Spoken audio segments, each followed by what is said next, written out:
Oh, yun guys. Eto na naman tayo. Diyos ko. Ang emedora.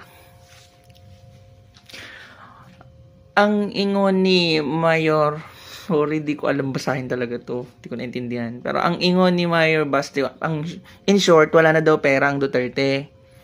O, di ba? Actually, naka-video to eh. Ano to eh, parang may background na umiiyak eh. Walang iiyak, B. Di ba ang tatapang yung mga Duterte? Mga DDS kayo. Diyos ko, ayaw mawalan-walan ng pera. Alam nilang gumastos kasi sila kaya gusto nila agad ma-reimburse sa pamamagitan na itong mga ganitong post, di ba? Mga DDS mawalan ng pera. Alam nyo sa sarili nyo na imposibleng mangyari ang ganyan. Alam nyo sa sarili nyo kung gaano karami yung pera nyo.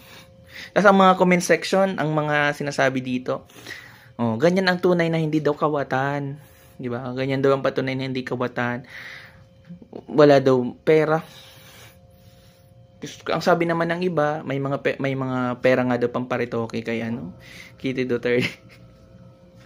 May pang wake and bake nga eh. Oh, di ba? Sabi ng iba. Di ba? Mga DDS, syempre maniniwala yan. Oh. Syempre, ang nila yan, reverse psychology, para isipin ng mga tao na, talaga, hindi talaga pala nagnanakaw ang pamilyang Duterte. Di ba? Pero ayaw magpabukas ng bangko. Di ba?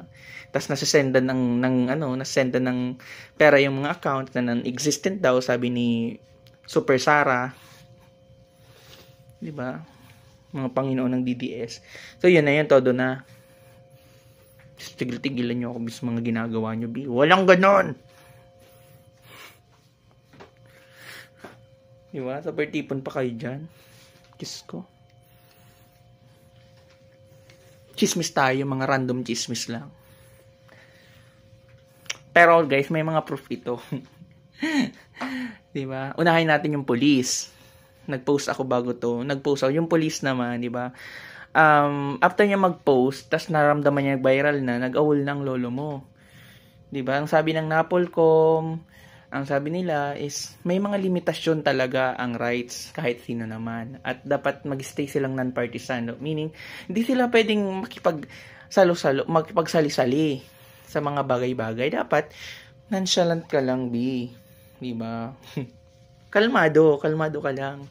Kasi kung ano man ang after analysis, to the highest level na analysis, kung anong ikakaman sa inyo, guys. 'Di ba? At syempre, kung for the government 'yan, dapat sundon nyo.